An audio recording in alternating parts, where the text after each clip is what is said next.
Hi, folks. Welcome to Block Dev's Tech Talk Season 2, Episode 1, where we discuss current happenings in the global and local blockchain industries. I'm your host, Michael Reyes, and today's conversation is with Rafael Padilla.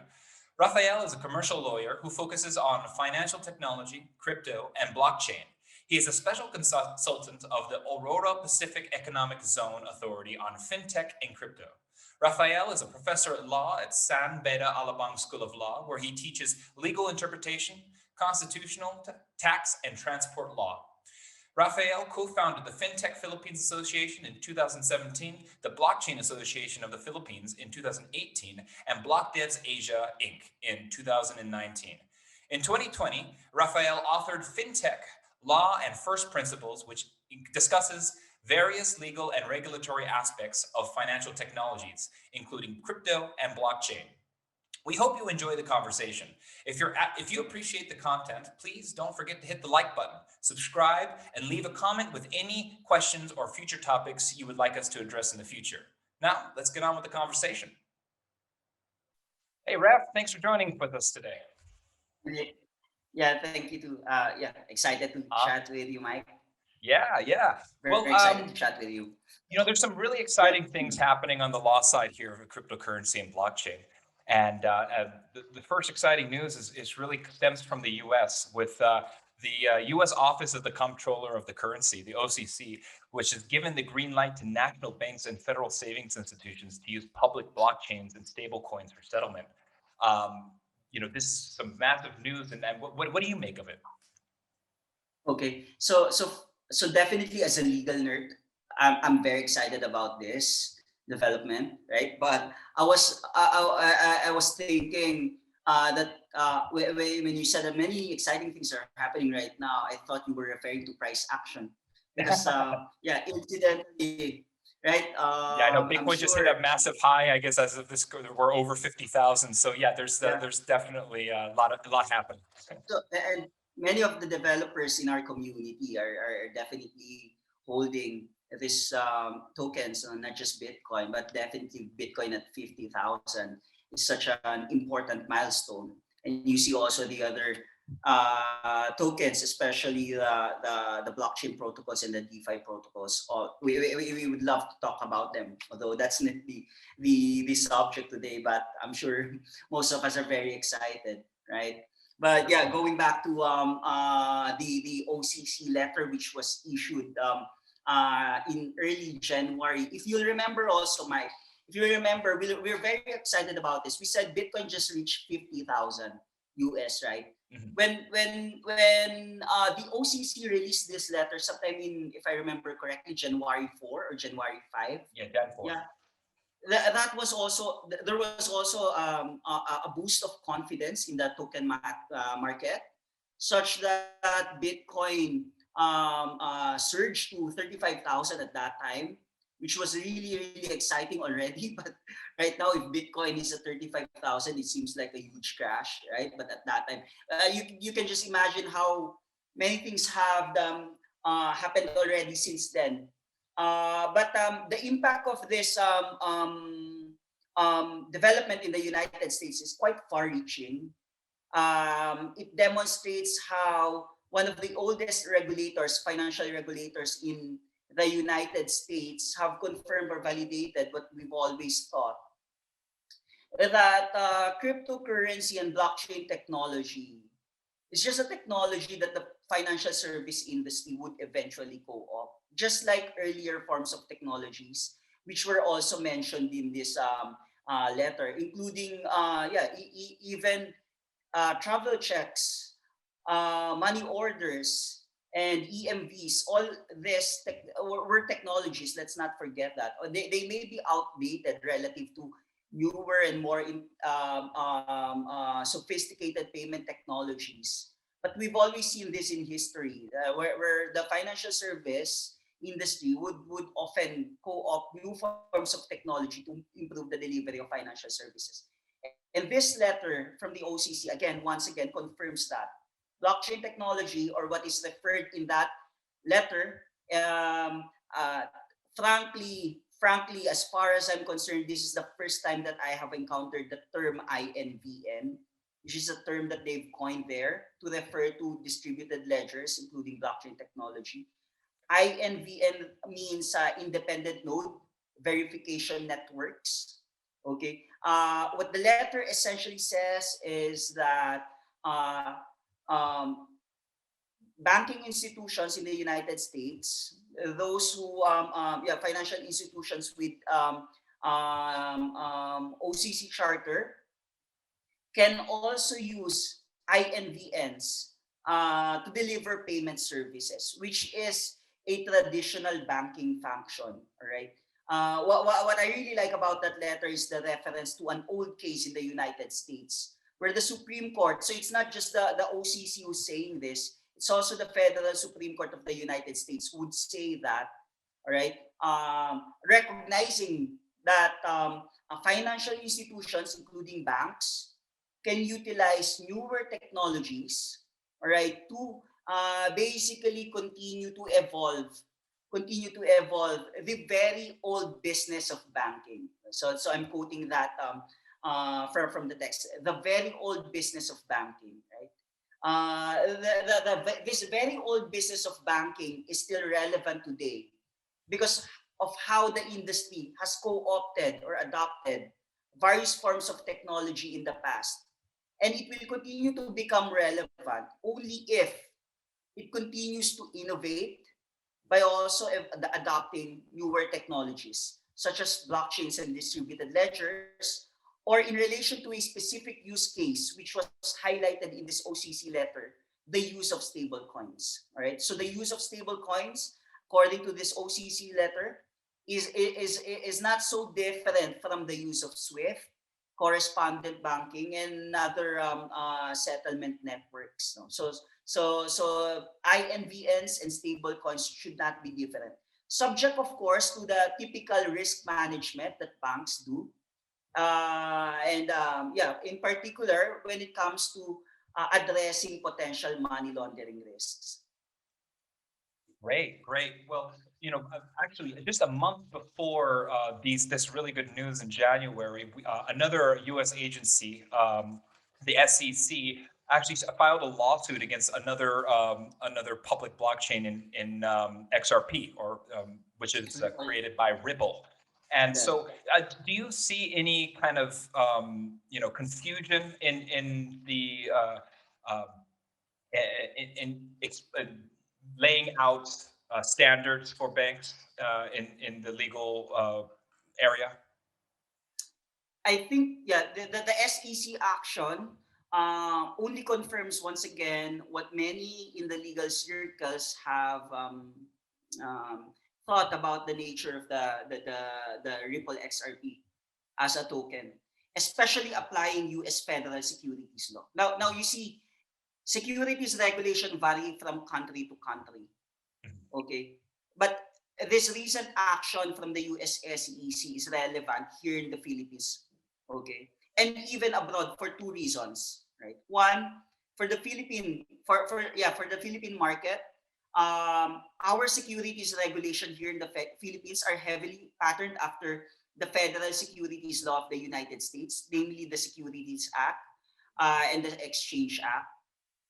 And now, second, when it comes to other markets, all right, not just Philippines, many of the principles and securities regulation that are observed in the United States have become a global best practice, such as some of them have become a standard already that is being expected by this organization that is called the IOSCO, or the International Organization of Securities Commissions.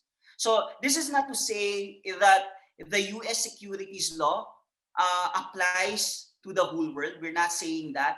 It's just that for the Philippine market, many principles in the United States, including the Howey test, which I'm very surprised many in the crypto community are very much aware of. You'll be surprised to know that this basic principle in securities regulations are quite known for many crypto holders, right? Many of this, and it's not just the Howey test, there are many other principles that we adhere to in the Philippines. And insofar as the others best practices in securities regulation, yeah, globally, some of them have become a global best practice already. So this action from the US SEC somehow sends the message that there is a risk, a significant risk that this particular token could be viewed as a security.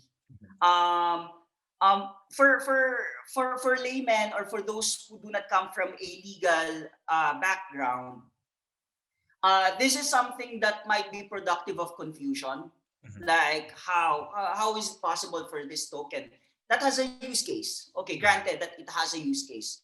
Granted that the Ripple XRP has a functional, yeah, it's a functional token that operates within a functional, fully functional platform. It is there for a product, yes, easy to understand.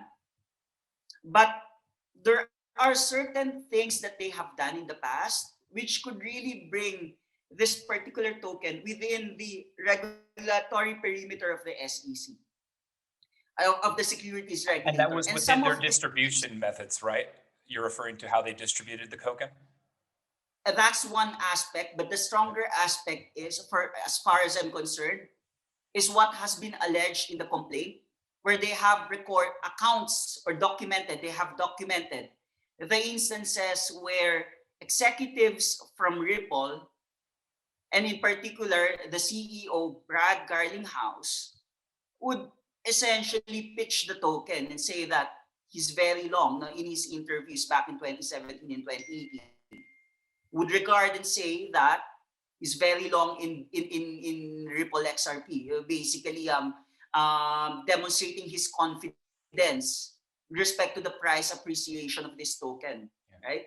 And at the same time, what's happening and what has been discovered is, while he's doing that, he's actually selling his Ripple XRP. If the And, S if the SEC were to deem Ripple, XRP as a security, would that qualify it to be considered a public blockchain or an INFS, as you mentioned before, under the OCC's ruling?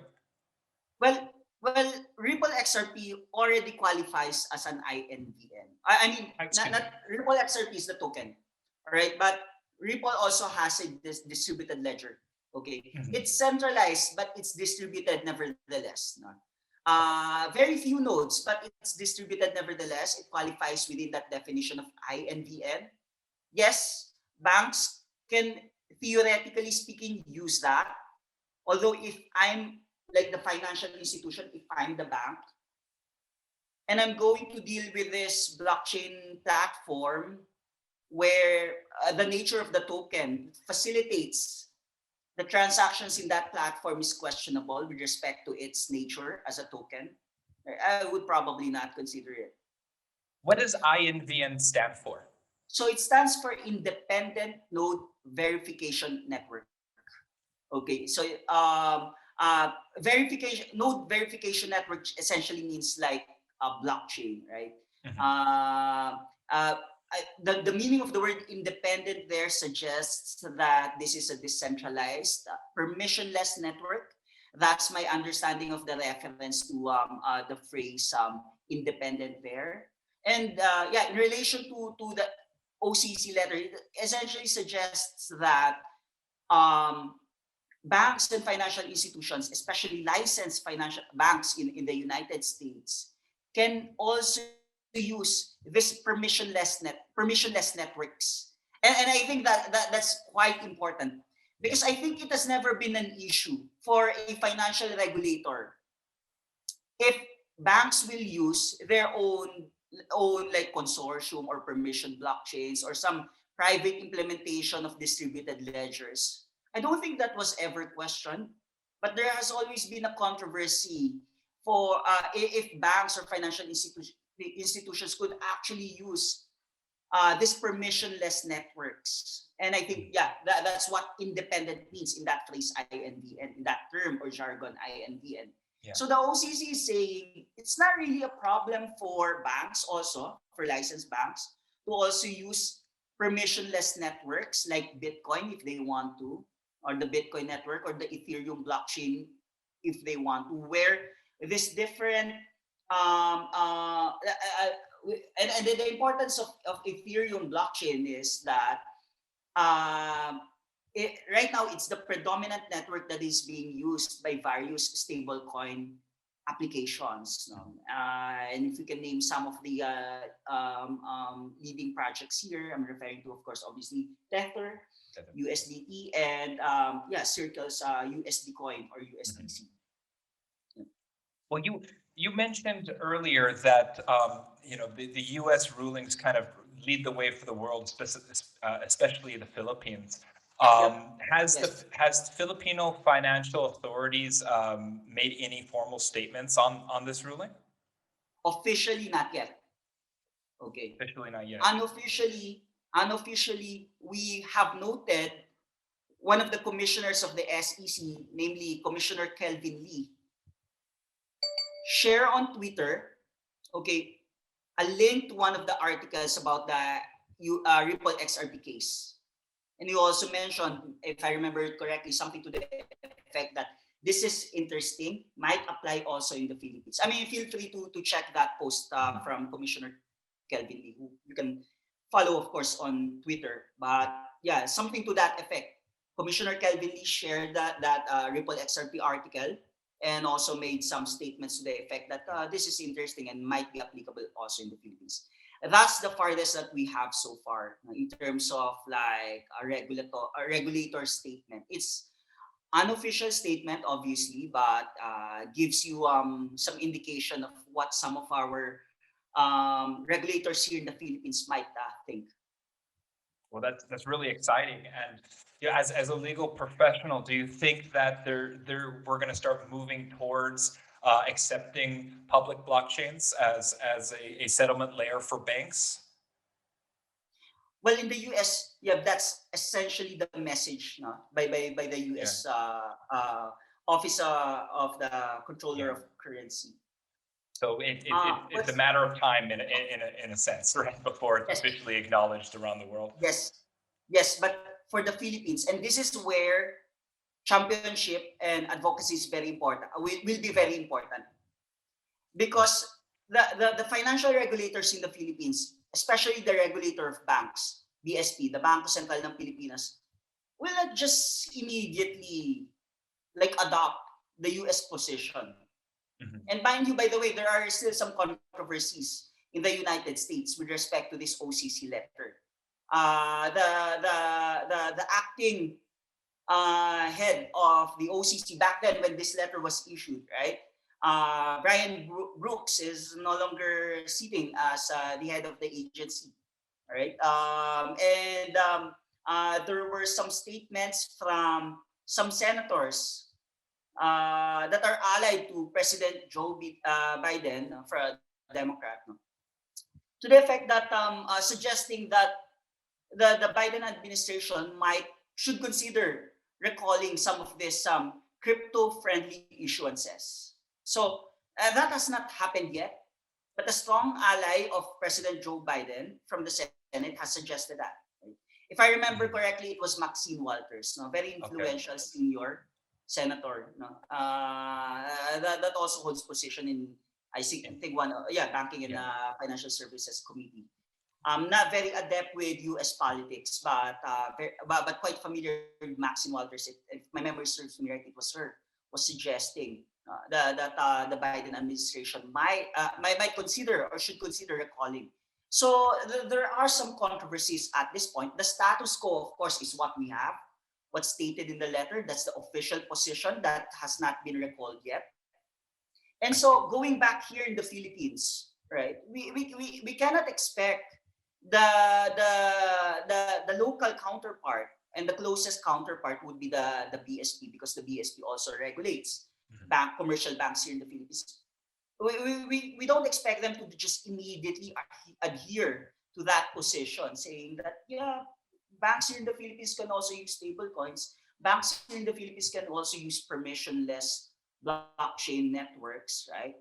But Yeah. it is up to us as a community to champion that and Yeah. to advocate that. And we can cite the US experience, no, to prove our point that there will be immense benefit advantage, all right, in using these new forms of technology, all right, Yeah. to increase competition in in banking and financial services, to improve the services, to democratize it, make it the services cheap, right, and yeah, just make it more secure, right. Do you see any interest in the private sector, private banks here in the Philippines, of wanting to venture into public blockchains, perhaps develops a stable coin for the Philippine peso or anything like that? Well, we know one bank for that matter who have considered, right, building their own private implementation of blockchain. They've also as a like a proof of concept. We don't know what happened to their experiment. But once upon a time, sometime in 2018, they launched a project trying to experiment with their stable coin. Apart from this, the other statements you hear from local financial institutions are more of a lip service of like using blockchain technology for this and that. Nothing really happens. So I'm actually quite critical about this, but yeah, let me just cite one example. No, there was that, which is often cited as a somehow interesting development in the Philippines, where when in I think it was June or July 2020, there was this press release about how blockchain will be used in the offering of bonds here in the Philippines. All right. That's interesting. And so at that time, they were trying to raise money for the bond issuance. To raise money for the bonds. They're essentially selling the bonds, right? Yeah. Well, we did not hear any report after the press release. We did not hear the report or any official statement as to what happened with that race, right? Yeah, how much did it succeed or not, right? We don't know if like people were attracted that they're gonna use like blockchain, and we don't understand exactly how they're gonna use blockchain because they don't tell about it Yeah. apart from what's stated in the press statement, which are just like general statements, but nothing very specific. But I'm curious if somehow the Philippine market will find it attractive. I don't suppose they sold so much, probably not much, and but we don't know because there's no like official statements now. But we discovered how they're exactly using blockchain. It's actually just a parallel implementation of like mirroring what's happening in a centralized platform and just having like a parallel implementation of that in the blockchain. So Okay. that means they are not really using blockchain as like a settlement system, all right, or to process the transfers of these bonds in the secondary market. It's a very like experiment. I think it's interesting that they're experimenting with some like parallel implementation, but like to hype it as like, hey, the Philippines is now using blockchain to sell bonds. It doesn't really is the case. Got it. So really just more So experimental and just a way to see if the technology is beneficial for these yes, kinds of activities in the yes, future. and and experimenting is still admirable. I would Mhm. say that it's just that I don't think we, especially because many in our community are developers. I don't think we should tolerate some of these financial institutions from like promoting how they're using blockchain just to like somehow position themselves as a very technology oriented firm, Like a right, marketing when what only they're kind doing of with use. blockchain is just to experiment, which everybody can do, right, I like see. I see. maybe yeah, maybe start allowing your clients, no, to hold crypto in their actual account in your bank, Yeah. right? If you can do that, yeah, I'll be I would admire you so much. But Are if banks all you're here doing is legally just, allowed to do that right now? Like if they oh that, wanted to, so if we, yeah. okay, so that's one question. That's one question that we will need to resolve. All right.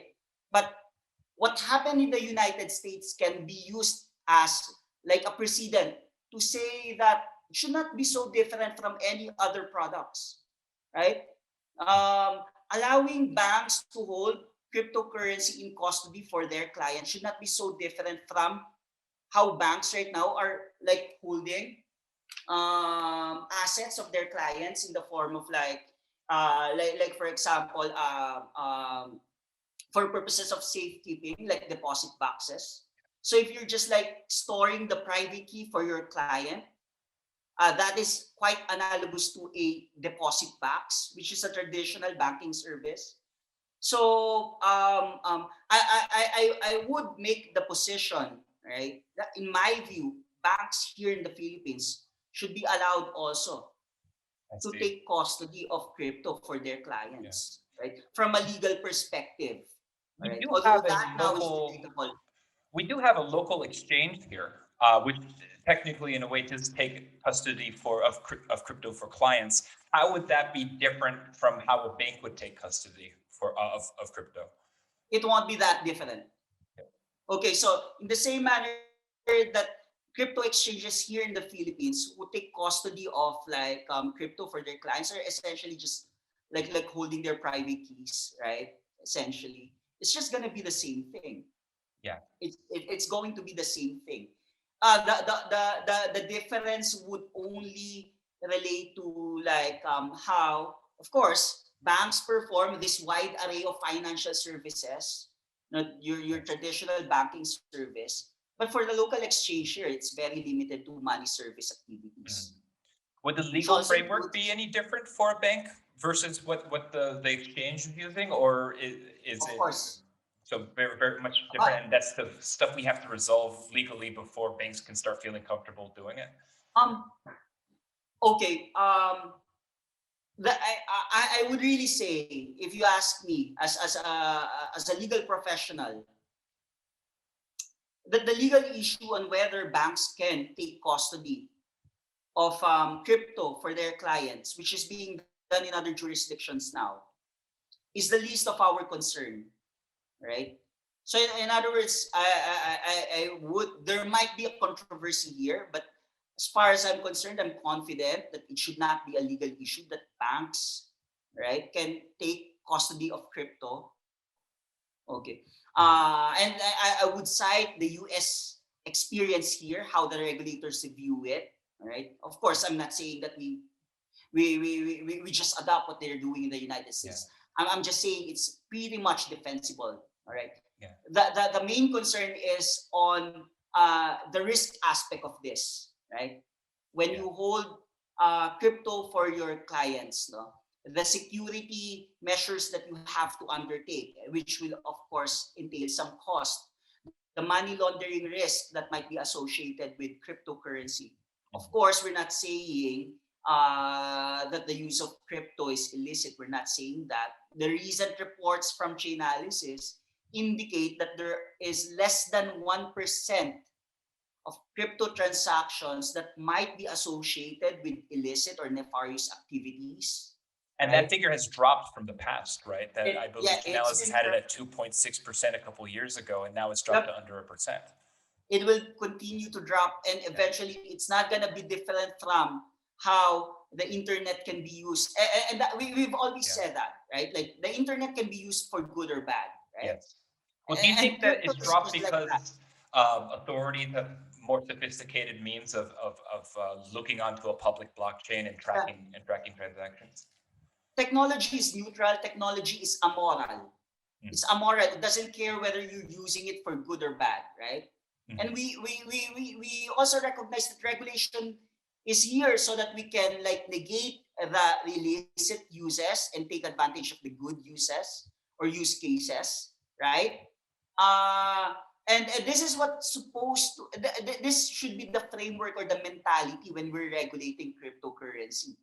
All right. So for the regulators, yeah, as I've said, they should not be concerned about like how the potential money laundering risks. I mean, let me take a step back. They should be concerned, okay, Yeah. but it should not result in a scenario where banks should be prohibited from allowing these institutions, to take custody of cryptocurrency for their clients, which, by the way, is happening in many countries right Yes. now. In some countries, not many, but some countries, right? And Like it's a one of the problem that's recent not it's a problem that's not strictly crypto. There's money laundering that happens in fiat as well, right? I yes, mean, it's a problem that pervades the entire financial ecosystem. So yes, when people come out and they say, "Oh, Bitcoin's bad because drug pushers use Bitcoin," that's drug pushers also use fiat as well. So as you said, it is amoral. It's just a technology of but how we spend money.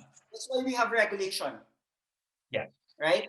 The regulation is intended to like regulate so that we can address those illicit uses. Yeah. All right. If we just prohibit them, right, financial institutions from dealing with cryptocurrency, then there's nothing to regulate at Yeah. all, right? Mhm. We've seen this very strict prohibitive prohibitive policy in other countries like what, Nigeria or India. This is some of the recent developments where financial institutions there are prohibited from dealing with exchanges or from like allowing allowing banks to facilitate cryptocurrency related transactions. Mhm. But we see a different approach in the United States, right? Where they said banks can use permissionless networks, banks can use stable coins, right? Mhm. Banks can, and this one, by the way, is not 2020. This one is 2019. OCC said as early as 2019 that banks can take custody of cryptocurrency for their clients, all right? Yeah. And That's a so big. I think here in the BSP, it should not be an issue as well in itself, right? As long as the banks are like taking care of the necessary risk management measures Yeah. to deal with other risks associated with these technologies, like technology risks, money laundering risk, and so on and so forth. As a legal professional, what's your opinion? Do you think that considering that we haven't had an official statement about the OCC's letter, uh, who do you think will act first? The private banks or or the government regulators in terms of pushing the ball forward to progressing our policy? I think the initiative should always come from the private sector. Okay, I so mean, I think the reason for this is our financial regulators here in the Philippines are quite busy already with like current problems that we have, especially in the light in the context of a COVID-19 pandemic. Many of the regulations that are being issued by various financial regulators, including BSP and SEC, are geared towards like addressing problems, defaults, or like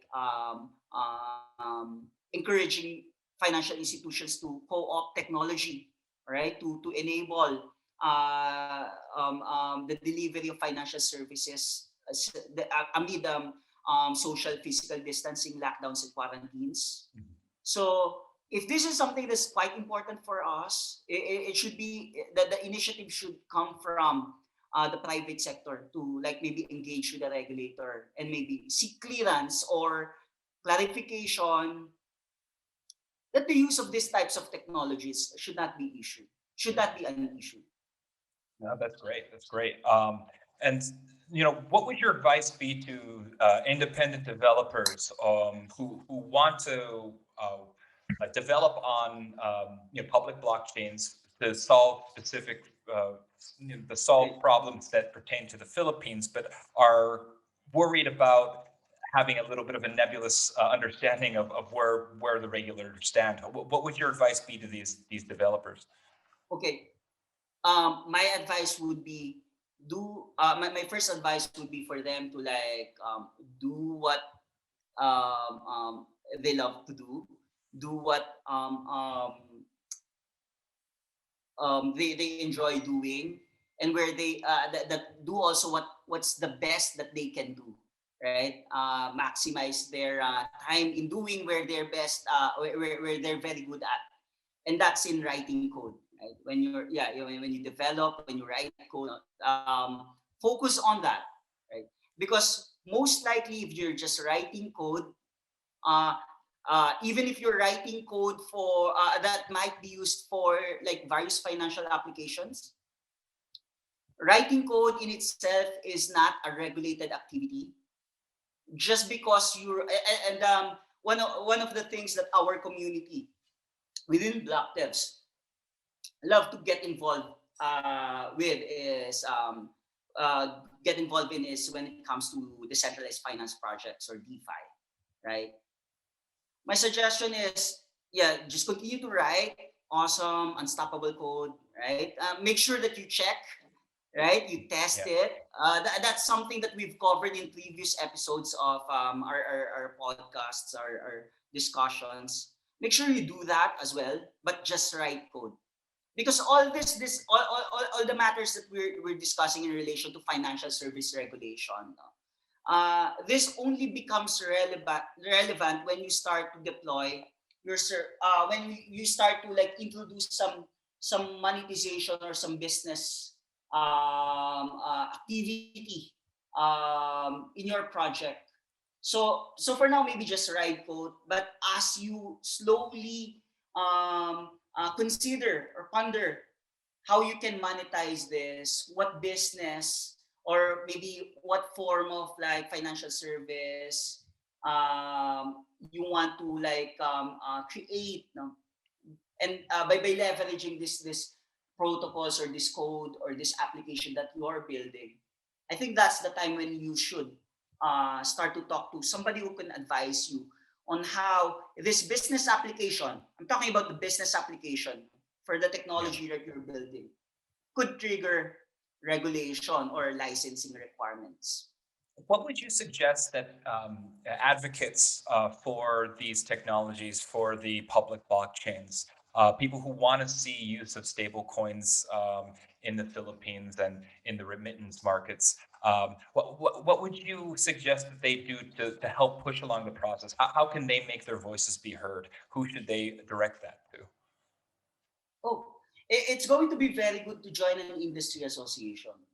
Okay, the industry association could enable us to like aggregate our collective insights, and so that when we talk engage the regulator, um, um, the regulator will see the different perspectives, but channeled through a collective voice. Right, there is really a strength in numbers, and and I think for Black Devs Asia, that's one of the things that we are doing, we should be doing, and with all these positive developments happening in other countries, we should also initiate here in the Philippines the thought leadership, and also encourage that the similar insights, views, and policies that are being used in other countries should be adapted here in the Philippines as well. That really helps a lot for us to be able to move forward with the adoption of these technologies here in the Philippines. That's great. That's great. Um, So Bitcoin has been obviously a hot topic for us. It just hit an all-time high in the last couple of 24 hours. We're now at Um, 50,000, right? Yeah, as Over we were. 50,000, yeah. And and that came off the news of Michael Saylor, the CEO of MicroStrategy, offering another 600 Another million in, I 600 believe, million. bonds to go buy Bitcoin. And also, That in the context of Tesla's investment, yeah, right? and as well, and then Before Elon that, Musk just, and then there are other corporate treasuries that are starting to incorporate Bitcoin within their treasury. Do you see any local corporations here in the Philippines that are looking at this strategy as well? from what I know, none. Although, yeah, I have some suspicion. Or if we can make a guess, if we can bet on this, who would be that first publicly listed company? I somehow envision one or two publicly listed company who might probably do that. Do you feel comfortable revealing who you think it may be? My bet, my Yes. bet, Yeah. yeah. my bet would be avoid these equity ventures. Okay, that's very interesting. Yeah, So, guys, I may keep an be eye on wrong. Avoitas. Keep an eye on Yep. Avoitas. Certainly. I'm Well, not sure if yeah, and I don't want to bet. I'm not very sure if the bank, right, of course, of course. I won't associated hold it with to you. this Don't worry. will do that. Yeah. Although yeah, so much love and respect uh, if they do that, but I'm not optimistic, frankly. Okay. But if I'm somehow making a guess or a bet, it would probably be AED. Wonderful. Avoid. So, now speaking to the And layman the investor. Yeah, go sorry, ahead. Mike. The funny thing is, actually, if publicly listed companies here in the Philippines would want to do it or like consider it, there's already a playbook for that, right? Because Yeah. you might have noted that, yeah, yeah. Was it Twitter? Yeah, I think it was Twitter who posted actually how they did it, documented it Yeah. in a quite short white paper, but that's very useful. Yeah, and I Uh, believe Michael Saylor also held a long talk for CEOs. I'm not sure if it's public, but he yeah, he they also did that. showed So his playbook on how to do it. So it so should be this possible, right? okay. What I'm actually curious, to find out is if local exchanges here in the Philippines could actually be able to support the volume that those interests from local publicly listed companies. Mhm. Yeah, yeah, from the volumes that might generate. Okay. But I think that will be a good problem to deal with. Absolutely, absolutely. That makes all of our coins pump, right? Well, great. Well, thank you so much, Raf, for the time. And before we wrap up here, do you have any final statements that you want to tell the listeners? Um, I think I just want to encourage, especially our developers, yeah, as I've said earlier, to do the thing where they're very good at it, and just that's just to continue to write code. Great. We actually need to encourage more developers here in the Philippines to get involved, right? Many of the networks and the amazing projects that we're working on are open source, right? Yeah. We're very excited about the price action, but I think Mhm. the nerds here are really excited about what like DeFi can do, right? Absolutely. And one of the project that excites me at the moment is Furo Combo, right?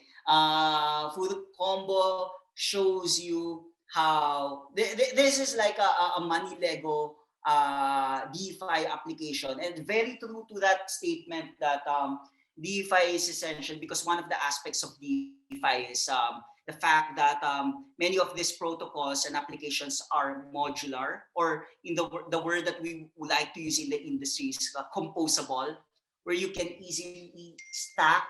Theoretically, of course, if you have the development skills, you can Mhm. easily stack different DeFi applications to result in this complex, optimized DeFi product or solution, right? Full Combo demonstrates how simple DeFi can accomplish that, but with less emphasis on development skills. Meaning to say, you don't really need to be very good in development just to be able to stack different applications. You can just actually Ah, drag I and see. drop, combine, just like how you play Lego, right? Very Imagine you cool. putting together different bricks, right? You can do that in full combo with different like cubes, and depending on how you can create. So yeah, and we don't know, we can't imagine Yeah. what different, just like Lego, like what do we call it in Lego, master builder or something. Mhm. Just like master builders in Lego, we can't even wrap our head around what can be built using this application, using different protocols in DeFi, combining them together. That's exciting. And that is I that would built on the Ethereum blockchain? Yes, yes. Wonderful. So I Cool. would encourage our developers here in the Philippines not to explore that, to study that. Yeah, you may have some legal questions eventually, but as I've said, as long as you're focused in writing code, right? It should not be a problem. Now, here in the Philippines, one of the important developments, by the way, Mike, that we haven't talked about is the Virtual Asset Service Providers Guidelines, which was issued by the Central Bank, by the BSP last January Okay. 2021. Um, that vast guidelines is patterned after the guidelines of the Financial Action Task Force for virtual asset service providers. And one of the important message of that FATF guidelines is essentially a safe harbor for developers. Basically suggesting that if you're just a software developer and you're just writing code, you don't become a virtual asset service provider that is regulated as a financial intermediary. All right. So Okay. no need to deal with potential issues on like financial intermediation or licenses that you need to get as long as you're just writing code. But as your project scales, I don't think it will be bad to like take a moment and consult lawyers. I hope it doesn't sound like I'm pitching my service here. You can consult any lawyer you want. Yeah. The idea is as you scale up, right, as you become bigger, or as you start to introduce different monetization or Mm. business models in the platform you're building, that's when you start to like talk to a lawyer to advise you whether you might be starting already to trigger I see. financial service licensing requirements. That's great. Well, that's really great to know that the developers can continue Yeah. developing We, without we we worrying don't too want much about the we legal. don't want them to get discouraged with all these regulatory actions and developments, and we want to see these regulatory developments as a sign that the industry is maturing, that Mm. all the good things that they've done the developers or the community or the ecosystem have done in the past is now creating this attention from regulators Well, that's really for better exciting news, use. Raf. And thank you so much for coming. We're really lucky to have you here at Block Devs Asia. If any one of our listeners are interested in learning more about us, you can check us out at Block Devs Asia, blockdevs.asia. And we're actively advocating for the acceptance and the legal framework for cryptocurrencies and these projects. So thank you so much, Raf. Yep. We really appreciate having you, and it was really we can't wait to talk again. And sure, in 3 months, so we'll have a lot more stories to Um, talk about. Looking forward to the next episode. Awesome, great. Thank you so much. And yeah, and we will continue to talk about like regulations in the future. Absolutely.